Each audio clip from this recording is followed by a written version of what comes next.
essere.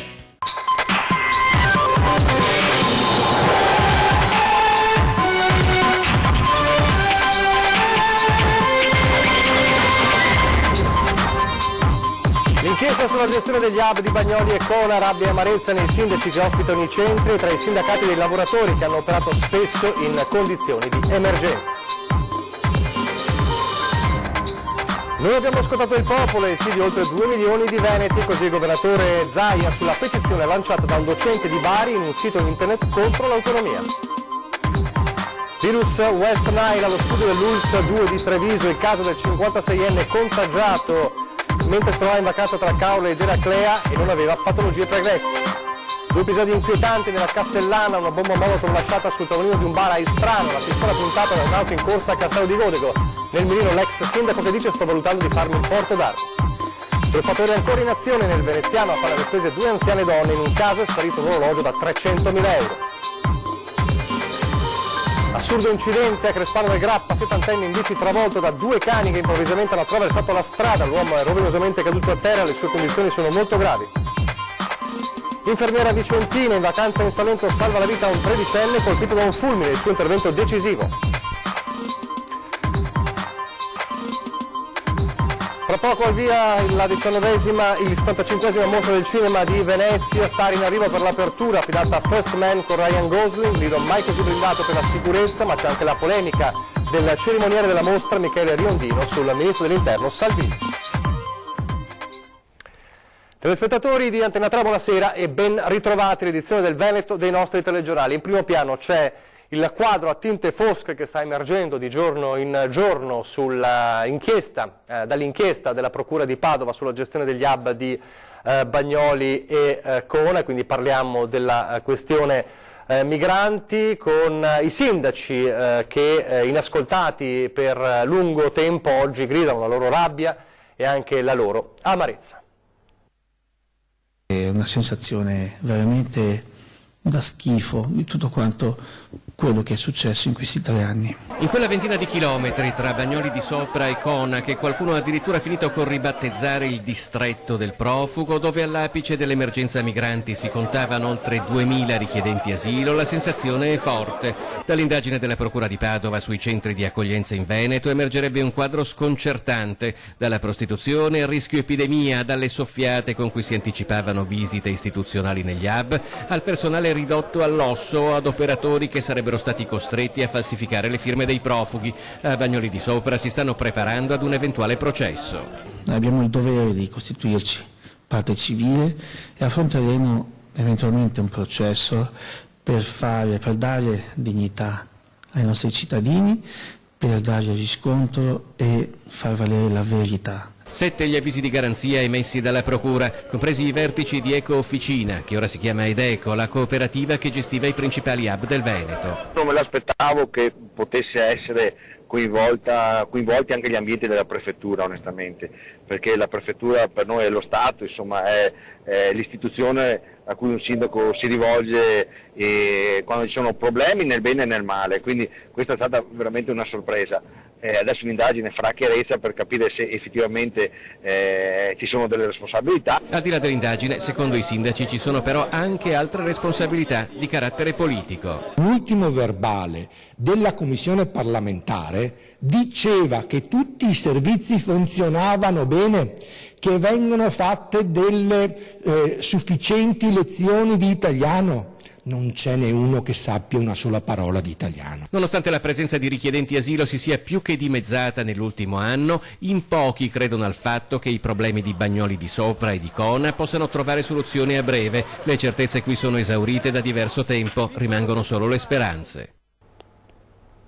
E anche il sindacato ricorda le richieste fatte sulla situazione dei lavoratori dei centri di accoglienza.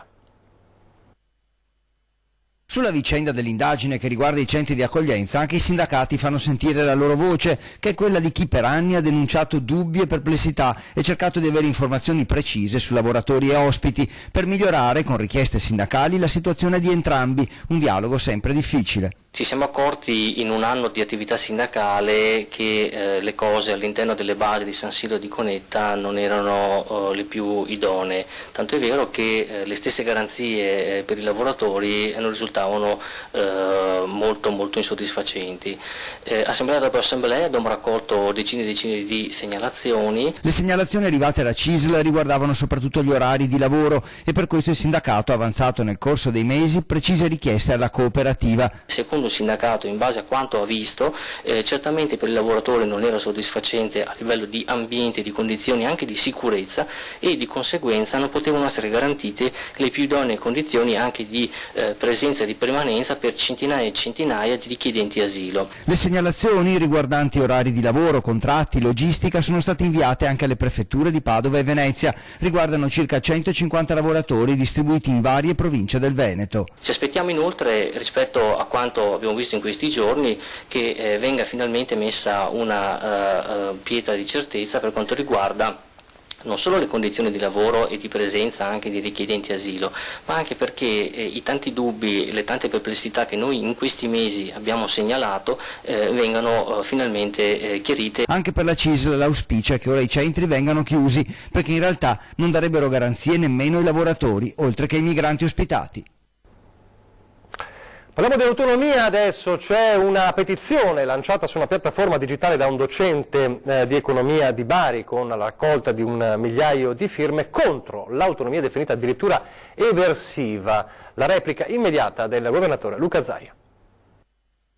Noi la nostra petizione l'abbiamo già fatta, si chiama referendum, l'abbiamo fatta il 22 ottobre del 2017, quasi 2 milioni e mezzo di veneti, per il 97% hanno detto che vogliono l'autonomia.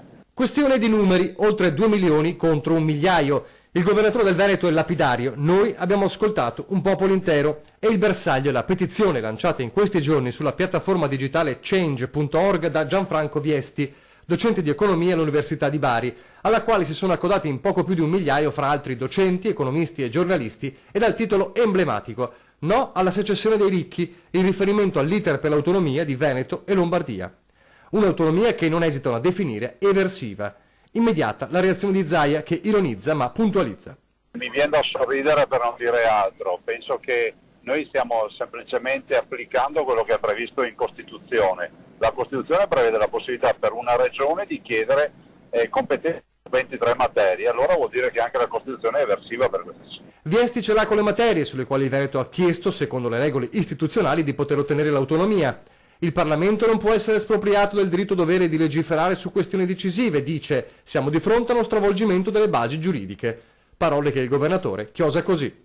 La democrazia ha delle regole, la regola principale è quella di ascoltare le direttive del popolo, quindi questi signori raccolgono tutte le firme che vogliono, ma i veneti si sono già espressi. Ed ora parliamo dal tema Mose al tema delle grandi navi, perché oggi si è espresso nelle ultime ore il Ministro per le Infrastrutture Toninelli proprio su questi due temi. Il Mose è sinonimo di sprechi e corruzioni e sulla sua efficacia si nutrono seri dubbi. Ne è convinto il Ministro delle Infrastrutture Danilo Toninelli. Un progetto del genere, continua, non l'avrei mai permesso. Una frase forse troppo facile da dire oggi e su cui interviene anche il primo cittadino. Ma sa col secolo, ma si fa fatica poi a stare dietro tutto questo. Vediamo invece cosa farà adesso il Ministro Toninelli sulle grandi navi, cosa farà sul Mose che comunque va completato, e io gli darò tutta la collaborazione possibile perché invece il Ministro Toninelli, che deve essere il Ministro di tutti, porti a compimento o comunque ritenga lui di agire nell'interesse del governo e del Paese. Noi siamo a disposizione, Venezia ha progetti, idee concreti, li spiegheremo al Ministro. Toninelli infatti si è espresso anche sul fronte grandi navi, sposando la linea del governo Gentiloni. È chiaro, ha detto, che le navi oltre le 130.000 tonnellate andranno dirottate su Marghera attraverso il canale Nord, con accesso attraverso la bocca di porto di Malamocco Marghera. Ma bisogna mantenere la centralità, sottolinea, dell'esistente stazione marittima per le unità di medio-piccola dimensione. Immediata la replica del presidente dell'autorità portuale Pino Musolino. Chiediamo ancora una volta, dichiara, di incontrare al più presto il ministro Toninelli per comprendere chiaramente le direttive del governo italiano rispetto al futuro dell'industria croceristica a Venezia e di conseguenza in tutti i porti dell'Adriatico che dipendono dall'operatività dello scalo lagunare. Come è noto, prosegue Musolino, negli ultimi mesi l'autorità di sistema portuale si è mossa a livello progettuale per dare concretezza alle indicazioni ricevute in sede dell'ultimo comitatone. Tali indicazioni non prevedono l'escavo di nuovi canali, ma semplicemente l'adeguamento a livelli previsti dal piano regolatore portuale dei canali esistenti. Siamo a disposizione, conclude, fin da subito per riavviare un tavolo di lavoro con il Ministero. Parliamo del virus West Nile, adesso 132 le infezioni secondo il bollettino diramato ieri dalla Regione, con 6 decessi accertati in Veneto, ma c'è un caso che è allo studio dell'ULSS 2 Marca Trevigiana, è il caso di un 56enne che avrebbe contratto il virus tra Caorle ed Eraclea, ma che soprattutto non aveva patologie pregresse. È l'unico paziente di tutti i ricoveri che abbiamo fatto che è rappresentato da un paziente non affetto da patologie predisponenti, per cui direi che è effettivamente l'eccezione che conferma la regola. Così il dottor Rigoli in merito al nuovo caso di virus West Nile contratto da un 56enne trevigiano attualmente ricoverato nel reparto malattie infettive del Cafoncello.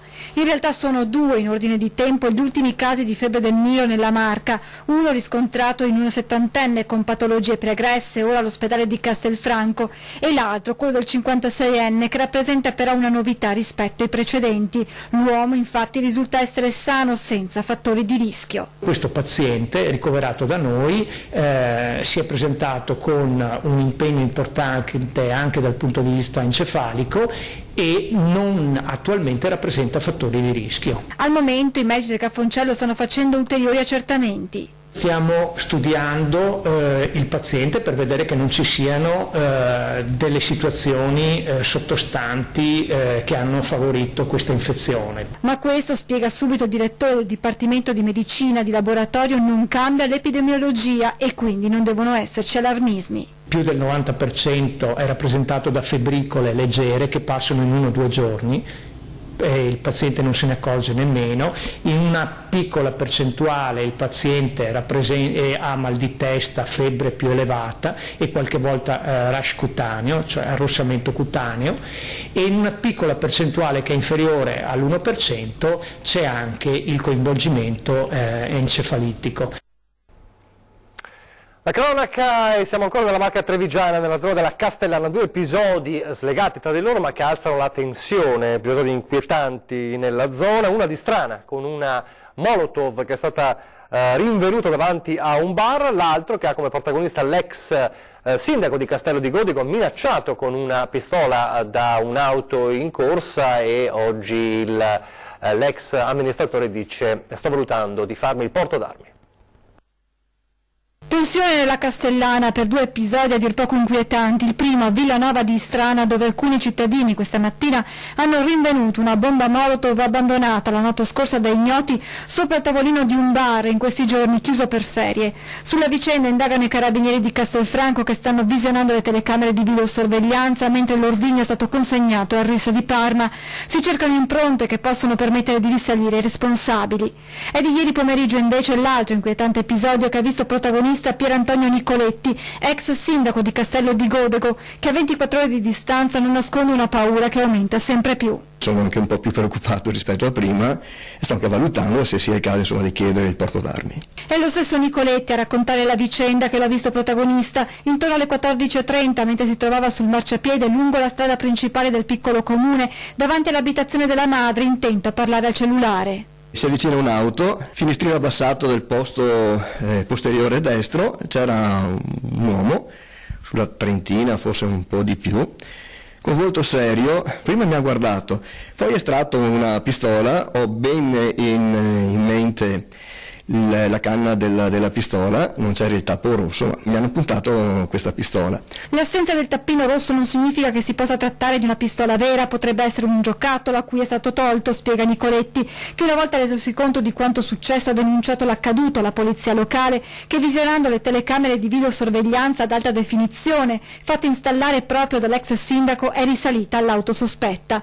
Sull'episodio indagano anche i carabinieri, ai quali spetterà chiarire se si sia trattato di una bravata o di un atto intimidato intimidatorio, ma Nicoletti vorrebbe escludere quest'ultima ipotesi anche perché, spiega, solitamente non frequento quel luogo. A quell'ora del giorno non ci sono praticamente mai in quel luogo, quindi veramente una coincidenza. Io sono convinto che sia una bravata, la coincidenza che in quel momento ero là io e quindi hanno fatto questo scherzo di cattivo gusto a me. Se c'era qualcun altro, credo che la cosa accadeva comunque, quindi non ritengo di essere io sotto minaccia. Resta però l'inquietudine per quanto accaduto. Certo, non è uno scherzo particolarmente bello. Solidarietà a Nicoletti è stata espressa dall'attuale sindaco di Castello di Godego, Diego Parisotto, che dice: spero che le forze dell'ordine identifichino in tempi brevi i responsabili. Nonostante gli appelli, nonostante i tanti servizi su queste vicende, su questi casi, anche pochi giorni fa, ancora anziani che cadono nel tranello del finto incidente, la truffa che ormai si ripete costantemente in queste settimane e in questi mesi, e nel veneziano al finto carabiniere è andata decisamente bene perché uno dei suoi obiettivi era un'anziana facoltosa. Il gatto e la volpe stavolta si sono presentati come militari dell'Arma di Treviso e il bottino della truffa con la tecnica del finto incidente è plurimilionario. È di 300.000 euro il valore attribuito a un orologio a tiratura limitata che una 78enne residente nel centro di Mestre ha consegnato nelle mani di un malfattore che l'aveva convinta a dare monili e preziosi quale cauzione per pagare l'assicurazione di un incidente occorso al figlio. Nella prima telefonata la 78enne ha parlato con un sedicente avvocato Bevilacqua che le ha comunicato l'afferale notizia. Trattenuto dai carabinieri di Treviso, il figlio della donna, per non essere denunciato dalla controparte, necessitava di una somma pari a 5.800 euro. Di lì a poco al telefono fisso l'anziana è stata raggiunta da un'altra chiamata. Dall'altro capo del telefono il complice del primo, stavolta un carabiniere di Treviso, che ha intimato alla 78enne di non mettersi in contatto col figlio trattenuto in caserma. L'anziana, confessando a quel punto problemi di deambulazione, ha proposto al finto avvocato di provvedere al versamento della somma richiesta tramite bonifico, modalità alla quale il truffatore si è opposto fermamente. E alla controproposta l'anziana non ha potuto dire di no. Alla sua porta, in men che non si dica, si è presentato un corriere, un uomo dell'età di circa 35 anni, a cui la vittima ha consegnato svariati monili d'oro e un orologio a tiratura limitata per un valore commerciale di circa 300.000 euro. Il sospetto della truffa è sopraggiunto di lì a poco e finora a nulla è valsa la sua telefonata ai veri carabinieri. Nell'abitazione della donna, protetta da telecamere di sorveglianza, hanno lavorato gli uomini della polizia scientifica che hanno acquisito le immagini e ogni elemento utile alle indagini. La truffa del finto incidente, di incidenti invece purtroppo veri, parliamo nel prossimo servizio, 2 in particolare nella Marca trevigiana. Il primo davvero incredibile perché un anziano è caduto a terra, rovinato a terra ed è anche ferito in modo grave per colpa di 2 cani. Correre in bicicletta e ritrovarsi a terra in pochi istanti sbattendo la testa con violenza, ma stavolta niente auto a travolgere il ciclista. Stavolta sono stati 2 cani sbucati all'improvviso sulla strada proprio mentre un 70enne stava arrivando. È accaduto a Crespano del Grappa poco prima delle 9. Un incidente assurdo quanto grave perché l'uomo ha riportato una grave ferita al capo mentre i 2 animali scappavano via. I testimoni del sinistro li hanno visti allontanarsi immediatamente mentre veniva lanciato l'allarme al SUEM. Prima l'ambulanza, poi, vista la serietà della situazione, l'elicottero e il ricovero in ospedale dove le sue condizioni sono considerate molto serie. Gravissimo come un 50enne di Villorba ricoverato nel reparto di terapia intensiva del Cafoncello di Treviso dopo che stamane alle 7:30 in sella al suo scooter si è scontrato con un Fiat Doblò condotto da un 65enne sempre di Villorba. Ancora da chiarire la dinamica dell'incidente affidata ai carabinieri. E dalla vigilia della riapertura delle scuole un maxi blitz della Guardia di Finanza a Padova, nel mirino articoli scolastici ma contraffatti. Si avvicina all'inizio delle scuole e la Guardia di Finanza mette in campo un'attività di contrasto alla contraffazione nel campo degli articoli di cancelleria, sequestrando merce per un valore di circa 100.000 euro, individuata una società gestita da un cittadino cinese di prodotti con marchi famosi ma non autentici, messi in vendita a un prezzo decisamente più basso degli originali.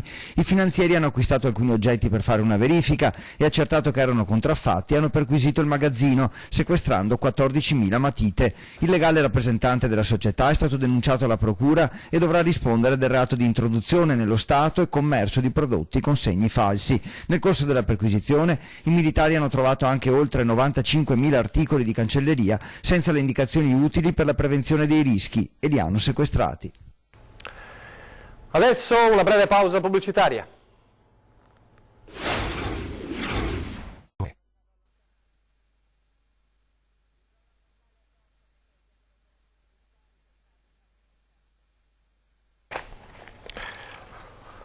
Rieccoci in studio in diretta per parlare dell'azione di una infermiera di Arzignano, Laura Dalla Gassa, che ha salvato un tredicenne colpito da un fulmine. È successo sabato scorso a Porto Cesareo, in provincia di Lecce, dove Laura Dalla Gassa di Arzignano, che vediamo nella foto, si trovava in ferie. Il ragazzino di 13 anni, senegalese, stava giocando a calcetto in spiaggia quando è stato colpito da un fulmine. Assieme a lui c'erano altre 4 persone, 2 delle quali un 17enne senegalese e un 29enne italiano, sono state già dimesse nei giorni scorsi. A soccorrere i feriti con un defibrillatore il bagnino di Lido Vicino e alcuni infermieri liberi dal servizio, tra questi proprio Laura Dalla Gassa, che lavora all'ospedale di Alto Vicentino di Sant'Orso ed era in vacanza appunto in Salento. Immediato l'intervento per prestare soccorso e decisivo anche il suo intervento. Gli esami radiologici compiuti sul ragazzino avrebbero escluso danni cerebrali causati dall'arresto cardiocircolatorio subito al momento dell'incidente. Complimenti dunque a questa infermiera vicentina. Adesso siamo alla Mostra del Cinema, che fra pochissimi minuti prende il via ufficialmente alle 19 con l'apertura proprio affidata al cerimoniere Michele Riondino, l'attore Michele Riondino, un Michele Riondino che è stato al centro delle polemiche però per alcune sue dichiarazioni sul ministro Salvini, e poi il consueto contorno di star, ma anche la blindatura del Lido. Si alza il sipario sulla 75esima Mostra del Cinema di Venezia. Tra fans in delirio e red carpet da urlo, l'attesa è per il primo film in programma con Ryan Gosling, protagonista di First Man, il nuovo film del regista statunitense Damien Chazelle. Non solo, si tratta anche del primo giorno della consegna del primo Leone d'Oro alla carriera, quello assegnato alla grande attrice britannica Vanessa Redgrave. Quest'anno in particolare si attendono sul red carpet star di spessore come, oltre a quelle già citate, Lady Gaga ed Emma Watson. Si fanno sempre più accese invece le polemiche dopo le dichiarazioni del madrino del festival, Michele Riondino, su Salvini. Meglio non incontrarlo, aveva detto. Immediata la replica di Lista Zaia e Lega. Caro, si fa per dire, signor Riondino, si legge, ci vuole spiegare cosa c'entra la Mostra del Cinema con il ministro Salvini? Ci piacerebbe invece sapere, proseguono gli esponenti di centrodestra, quanto la pagano per venire a Venezia a denigrare un ministro della Repubblica, che a lei, piaccia o meno, è stato eletto democraticamente dal popolo italiano. E a tal proposito abbiamo presentato alla Giunta regionale un'interrogazione a risposta immediata affinché possa agire presso le sedi competenti per conoscere quale sia il cachet del signor Riondino. Dunque via tra le polemiche, ma al via la Mostra del Cinema. È tutto per questa edizione del Veneto, vi lascio le previsioni del tempo, grazie per averci seguito e arrivederci.